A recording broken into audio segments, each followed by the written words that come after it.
Hello all, is all here, back with another Rune Guide video. This week's going to be spotlighting Woosa, the water HP monster, pioneer and costs 5 mana cost. Now his skill is called Wish of Immortality and it grants immunity and a shield on all allies. The shield amount increases according to your maxed HP. Now, can you guess what runes to equip him? Leave a comment down below if you do. First of all, just going to go through stones in rarity order. He's got a green stone which increases the shield amount and immunity duration of Wish to Immortality. So you get a couple of extra seconds of immortality and more shield according to your max HP. So this is a good stone to have first of all. You've also got the purple which decreases the mana cost of Wish of Immortality by 1. So he drops down to a 4 cost mana, which is better because personally I do think a 5 cost mana is a little bit steep. But depending on how you want to play him, I still think the green one for me is the better out of the two. Do you agree? Do you not agree? Let us know. And now his legendary is a passive skill, and the basic attack recovers the ally with the lowest HP. The heal amount increases according to his max HP. So every time he does a basic attack, it heals the lowest person, so generally the forefront person of your team, according to his max HP. I'll just give you a quick clip what this looks like. And this is generally useful for sustain teams, or also it's a very handy way to sit there and let your opponent have to attack first, because you're automatically healing your first person just off your base attacks. So his legendary stone is the best, and it does sort of goad your enemy to attacking first, hence then you can counterplay what he's doing.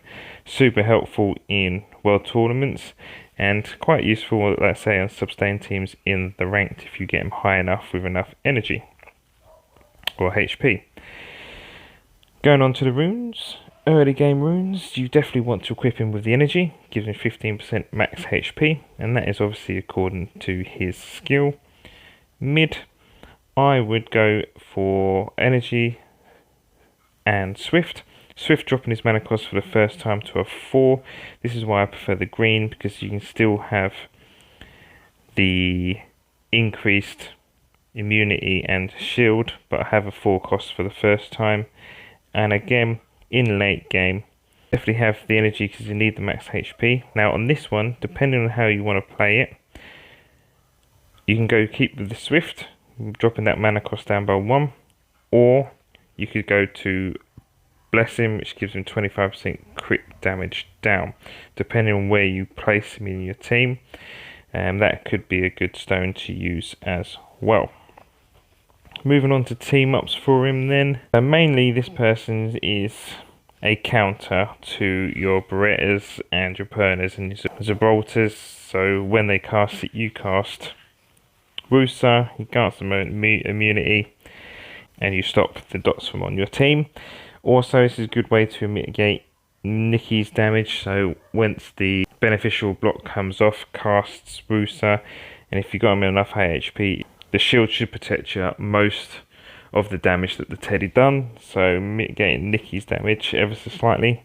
But you do just have to watch out for a Goldstone Poseidon and a Sierras on the team, because they would debuff your entire team, so just watch out for those.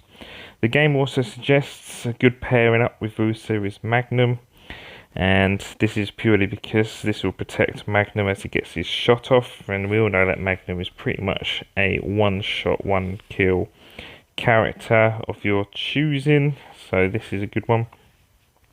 And as he is a 5 mana cost or 4 mana cost if you have his purple, I would suggest having a Megan or a Bernard just to make sure you have that speed buff, so you're getting enough mana to cast him. Otherwise you're just going to be a Wally in the background having no mana and won't be able to use him. Do you like Woosa? Do you not like Woosa? What runes do you have? Do you have his legendary? Let us know. I'd love to know all your comments. Check out this video here to power up your Megan, and we'll see you in the next one.